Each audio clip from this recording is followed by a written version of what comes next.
Halo teman-teman semua, Assalamualaikum warahmatullahi wabarakatuh. Selamat datang di channel Cerita Kesehatan bersama saya, Rizaldi. Nah, di video kali ini saya akan lanjutkan cerita perjalanan hidup saya menghadapi penyakit asam lambung, yang dimana video ini adalah video yang ke-9 ya. Nah, di video terakhir, yaitu di video ke-8, saya terakhir menceritakan waktu itu saya bekerja di salah satu perusahaan media yang ada di Kota Padang. Saya menjalani pekerjaan itu selama 3,5 tahun ya. Oke teman-teman, saya akan lanjutkan ceritanya. Jadi selama 3,5 tahun itu saya bekerja, saya juga berjuang melawan rasa sakit yang saya derita pada saat itu, dan sakitnya justru lebih parah daripada sebelum-sebelumnya. Jadi yang saya rasakan itu teman-teman tidak hanya sekedar oyong, halusinasi, dan ketakutan gitu ya, kecemasan, bukan itu saja, tapi lebih banyak ke fisiknya juga gitu ya. Nah, sebelumnya saya sempat cerita bahwa dari dada, tangan, kemudian lanjut ke mata, hidung, mulut, gigi, telinga, kaki, semuanya saya rasakan pada saat itu. Pundak juga sakit ya. Pundak ini selalu sakit di bagian sini. Jadi kalau misalkan saya tekan nih teman-teman, pundak ini saya sepertinya kayak mau jatuh gitu ya. Mata itu yang saya rasakan adalah kalau misalkan saya keluar malam, saya melihat tuh cahaya lampu seperti ada bayangan gitu teman-teman, jadi nggak fokus melihatnya. Jadi saya sering ke rumah sakit ya, cek mata, kemudian ke optik untuk ganti kacamata gitu ya, karena kacamatanya sering rusak juga ya karena saya juga nggak terbiasa pakai kacamata. Kadang-kadang mata ini normal lagi tuh teman-teman ya, bagus lagi, habis itu dia begitu lagi ada bayang-bayang gitu teman-teman, jadi nggak fokus gitu ya. Melihat orang pun dari jarak jauh itu saya nggak mengenali, agak rabun gitu ya teman-teman ya, dan itu berlangsung lumayan lama, tapi sifatnya tidak permanen teman-teman. Nah, misalnya seminggu kemudian bagus lagi, habis itu datang lagi gitu ya. Itu kalau soal mata. Telinga ini terus berdenging, dengingnya tuh lumayan parah ya.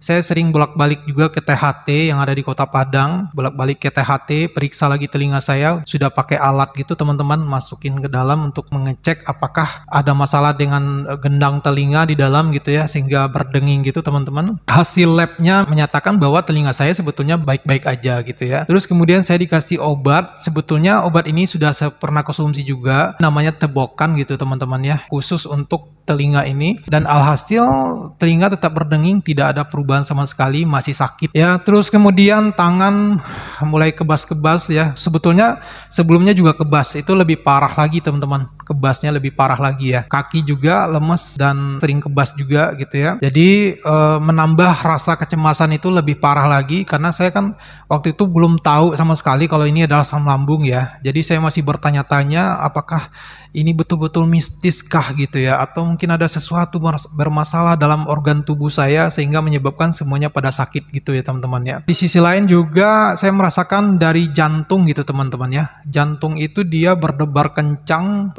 nggak beraturan, kemudian sakit. Sering bolak-balik juga ke jantung, ke dokter jantung maksudnya, untuk mengecek apakah jantung saya bermasalah atau tidak. Dan saya itu dipasang teman-teman alat-alat di badan saya itu mengecek apakah ada masalah dengan jantung atau gimana gitu ya. Dan sehingga pada akhirnya setelah saya diperiksa, hasil pemeriksaan dokter menyatakan bahwa jantung saya tidak ada masalah. Sehingga ini menjadi beban pikiran lagi nih, menambah stres ya, karena tidak diketahui sakitnya. Nah, terus kemudian selanjutnya kepala ya teman-teman ya. Kepala ini makin lama makin parah. Kalau sebelumnya udah mulai sakit-sakit gitu ya, waktu saya bekerja itu makin parah teman-teman sakitnya, minta ampun, rasanya mau pecah, kayak mata ini mau keluar gitu ya karena saking sakitnya.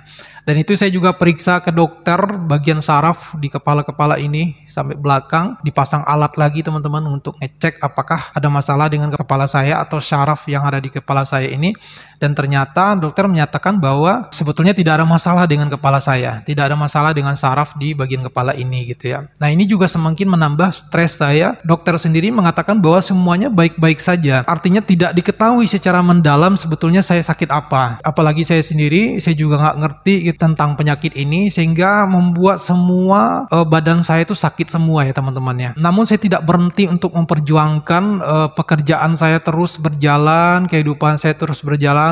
Saya usahakan tetap menormalkan keadaan ini ya, meskipun tidak seperti orang seperti biasanya, tapi saya berusaha untuk bagaimana orang-orang biasa itu saya lakukan seperti itu gitu ya. Jadi saya bekerja meskipun saya sakit, saya tidak berhenti untuk bekerja, saya bekerja terus. Saya kerja mulai dari tahun 2011 teman-teman ya, Begitu tamat kuliah S1, 2 bulan 3 bulan kemudian kalau nggak salah saya sudah bekerja di sana sampai tahun 2015 akhir saya masih bekerja di sana ya. Jadi 2015, 2012, 13, 14, 15 terakhir, bulan terakhir itu saya masih bekerja di sana ya. Jadi ada sekitar 3,5 tahun lah pokoknya di situ ya. Di tahun kedua saya kerja di sana, saya ditawari orang tua dan adik-adik saya itu untuk melanjutkan terus kuliahnya di S2 gitu ya. Alasan mereka mensupport saya untuk mau kuliah S2 itu adalah mengingat untuk masa depan saya gitu teman-teman. Mereka berharap saya mendapatkan pekerjaan memberikan masa depan yang lebih cerah lagi gitu ya teman-teman ya.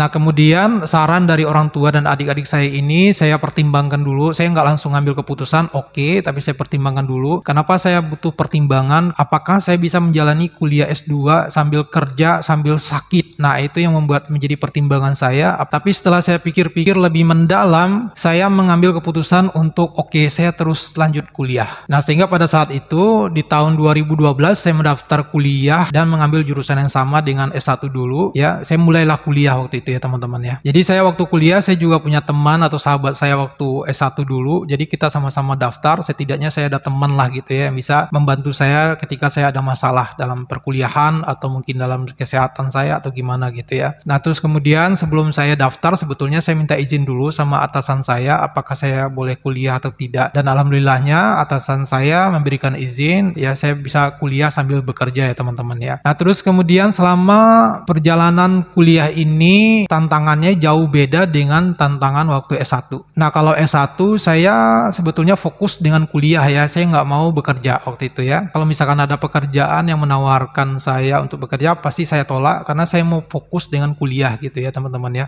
Dan sehingga pada akhirnya sesuai dengan harapan saya lulus dengan sangat memuaskan pada saat itu. Jadi saya merasa apa yang saya targetkan waktu S1 itu tercapai dengan baik ya teman-teman ya. Nah kalau S2 ini beda tantangannya ya. Beda tantangannya karena 3 hal yang harus saya hadapi pada saat itu. Yang pertama kuliahnya sendiri, kemudian yang kedua bekerja ya teman-teman ya, kemudian yang ketiga adalah sakit. Jadi saya kerja, kuliah, sakit. Nah 3 hal ini saya hadapi di waktu yang bersamaan dan itu sangat menguras tenaga saya untuk melawan penyakit saya, melawan keadaan yang saya rasakan gitu ya. Terus kemudian juga menguras pikiran saya bagaimana caranya menyelesaikan semua masalah ini dalam waktu bersamaan gitu ya. Nah terus kemudian di masa kuliah itu teman-teman ada lagi pendatang baru. Ya artinya penyakit baru ya, dan penyakit itu sampai sekarang masih kebawa ya teman-teman ya, tapi nggak separah waktu kuliah dulu ya kalau sekarang. Nah itu yang saya rasakan yang baru itu adalah mengantuk ya, jadi mengantuknya tuh luar biasa beratnya, beda dengan mengantuk sebelum-sebelumnya. Jadi kalau mengantuk sebelum-sebelumnya itu masih bisa ditahan lah ya, atau mungkin sedikit saja bergerak atau gimana kantuknya hilang, atau cuci muka gitu kantuknya hilang gitu ya. Tapi kalau ini dia teman-teman mau digerak-gerakkan badan atau cuci muka, ngantuknya tidak bisa ditahan. Jadi kalau udah ngantuk itu teman-teman wajib hukumnya tidur gitu ya. Nah jadi pada saat kuliah itu teman-teman lagi asik mendengarkan dosen itu tiba-tiba ngantuk dan langsung tertidur ya teman-teman ya. Dan itu sering terjadi seperti itu ya. Bukan saya malas untuk kuliah, bukan, tapi memang penyakit ini membawa saya itu menjadi lemas dan kemudian mata itu mengantuknya luar biasa beratnya teman-teman ya. Terus kemudian di tempat kerja pun sebetulnya sama ya. Mengantuk ini datang tiba-tiba dan itu biasanya saya selalu ketiduran di atas meja gitu teman, maksudnya sambil ginikan tangan habis itu ketiduran gitu ya. Nah itu harus tidur setidaknya 15 menit saya harus tertidur gitu ya untuk menormalkan kembali supaya jangan mengantuk. Jadi saya harus tidur gitu ya. Dan ini juga sering terjadi pada saat dalam perjalanan. Kalau misalkan dari kantor ke kosan mungkin nggak terlalu susah ya untuk mengontrol ngantuknya. Tapi biasanya kalau misalnya saya pulang dari Padang ke Maninjau itu selalu saya berhenti dulu. Jadi kalau udah ngantuk itu langsung datang, saya langsung cari musola atau cari masjid saya berhenti dulu. Kalau memang waktunya sholat ya saya sholat dulu baru saya tidur. Kalau tidak saya langsung tidur aja di musola atau di masjid itu teman-teman. Nah setelah itu 10 menit 15 menit kemudian baru saya lanjutkan perjalanan. Meskipun dengan bersusah payah saya melakukan pekerjaan kemudian kuliah dengan penyakit yang saya derita seperti ini, saya menyelesaikan perkuliahan ini sesuai dengan target. Meskipun tidak sesuai dengan harapan saya hasilnya, tapi setidaknya alhamdulillah lebihlah dari cukup gitu ya teman-teman ya. Oh iya, saya lupa menceritakan jadi terkait masalah jantung tadi ya teman-teman yang berdebar kencang dan menyakitkan itu sebetulnya saya menganalisa apa sih masalah dengan jantung saya ini gitu ya, kok bisa seperti ini. Nah waktu itu saya mencoba untuk mencari tahu penyebab jantung ini ya teman-teman ya. Saya mencari penyebabnya itu dari makanan. Saya coba berhenti makan ini makan itu gitu ya. Jadi sesuatu yang biasa saya makan itu biasanya saya coba hentikan. Namun ternyata tidak ada pengaruh sama sekali. Tetap jantung itu berdebar kencang dan sakit gitu ya teman-teman ya. Jadi kayak orang sakit jantung gitu ya teman-teman ya. Karena di makanan tidak ada masalah, saya coba menganalisa dari segi minuman. Jadi setiap yang saya minum itu saya cari tahu reaksinya seperti apa. Ya kalau air putih tidak ada masalah ya. Kalau teh kayaknya tidak berpengaruh ya ke jantung waktu itu yang saya rasakan. Tapi ini kopi ya teman-teman ya. Kopi itu bukan kopi hitam ya, tapi kopi ada yang kafeinnya gitu. Maaf saya tidak bisa sebutkan merek, tapi kopi itu yang kopi saset yang ada kafeinnya gitu teman-teman, karena memang saya suka sekali dengan kopi-kopi seperti itu. Jadi kan tinggal buka langsung seduh gitu ya teman-teman, habis itu diminum. Saya coba menguji coba apakah penyebabnya dari minum-minuman ini. Nah ini kan kebiasaan saya sehari-hari memang minum kopi itu ya, kopi saset itu teman-teman. Dan saya coba menghentikannya sehari, dan besoknya saya rasakan sedikit berkurang debar jantung yang sakit, yang kuat dan menyakitkan itu ya. Terus kemudian saya coba menghentikan lagi, reaksinya terus berkurang, masih ada ya tapi jauh lebih berkurang gitu teman-teman. Nah kemudian saya uji lagi, coba minum kopi lagi, kopi saset itu saya coba minum kopi saset.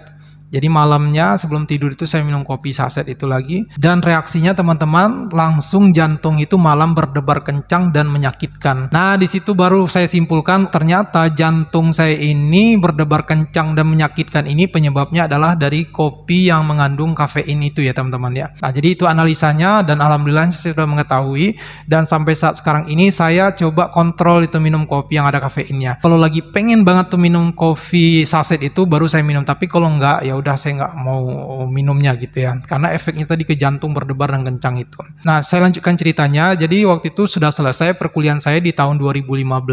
Nah kemudian saya mulai berpikir untuk masa depan saya di keluarga, maksudnya rumah tangga. Apakah saya akan seperti ini terus dengan keadaan seperti ini sehingga saya tidak punya pendamping atau pasangan hidup saya? Nah ini yang menjadi beban pikiran yang lumayan berat ya. Kenapa? Karena usia saya waktu itu bukan usia yang remaja lagi gitu ya.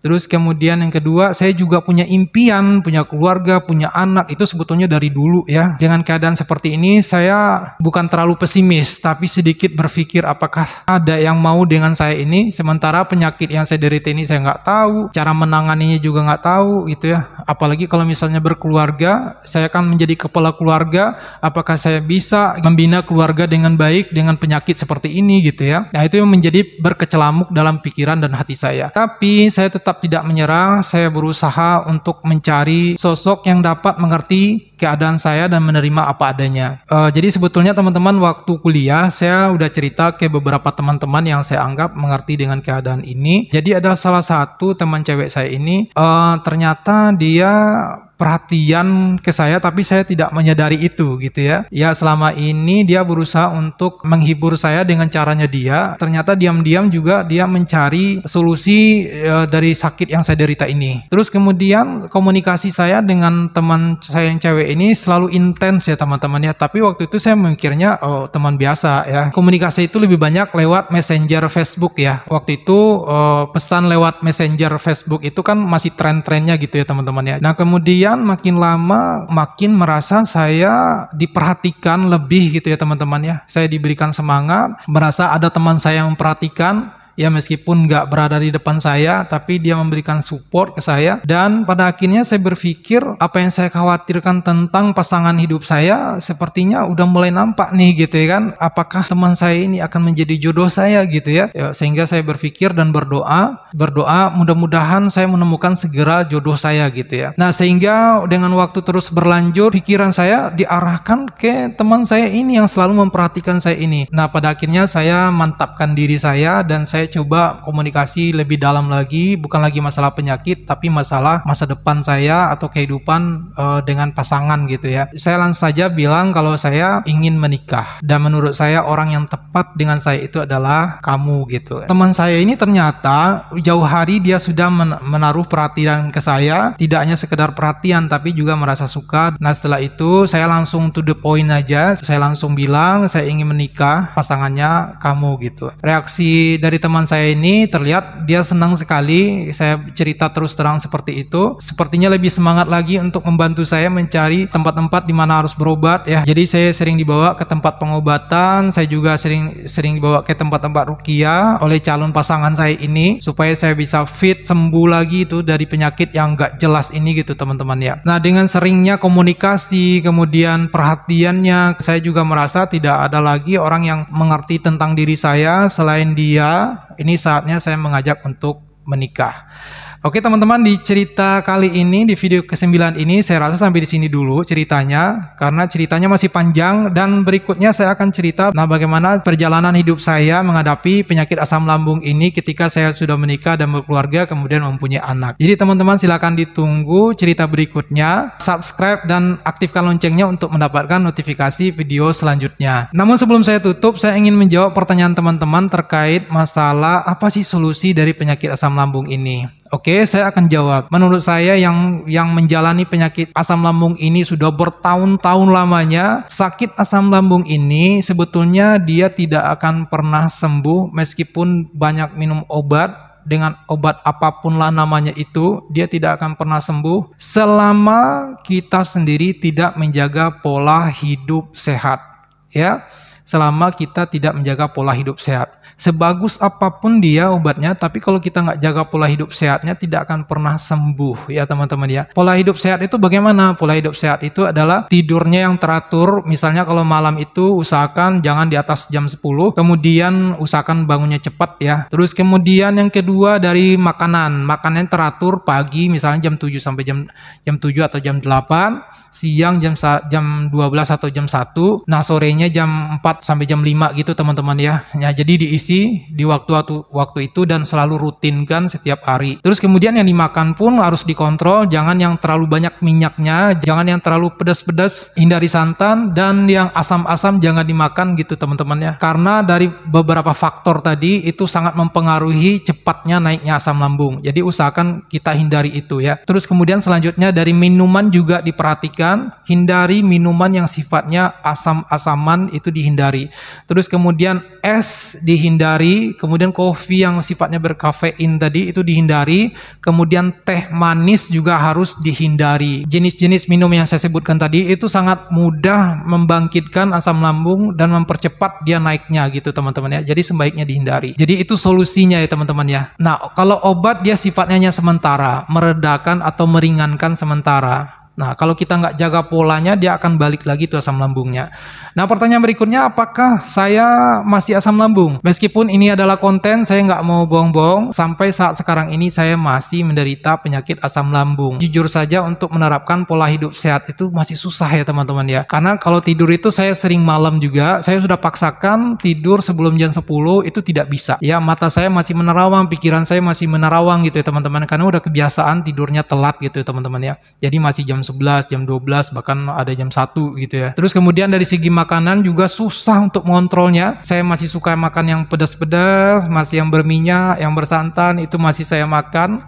ya gimana caranya mau sembuh kalau itu masih dilanggar ya. Nah, kalau minum itu masih bisa saya kontrol lah gitu teman-teman ya. Jadi itu jawaban saya, bukan karena saya nggak tahu cara sembuhnya, tapi polanya masih belum saya terapkan dengan maksimal. Jadi itu jawaban dari saya, mudah-mudahan dapat membantu teman-teman semua, dan tujuan saya membuat konten ini adalah untuk berbagi dengan teman-teman pengalaman saya bahwa tetap semangat dalam keadaan apapun kita menjalani kehidupan ini, jangan pernah menyerah, terus berjalan, terus semangat, meskipun badannya lemas, kakinya lemas, tangannya kebas, kepala oyong, ya tetap semangat dan optimis bisa kembali cepat sembuh ya teman-teman ya. Oke, silakan tunggu video berikutnya. Sekali lagi jangan lupa subscribe dan aktifkan loncengnya untuk mendapatkan notifikasi video-video terbaru saya nantinya ya. Terima kasih. Wassalamualaikum warahmatullahi wabarakatuh.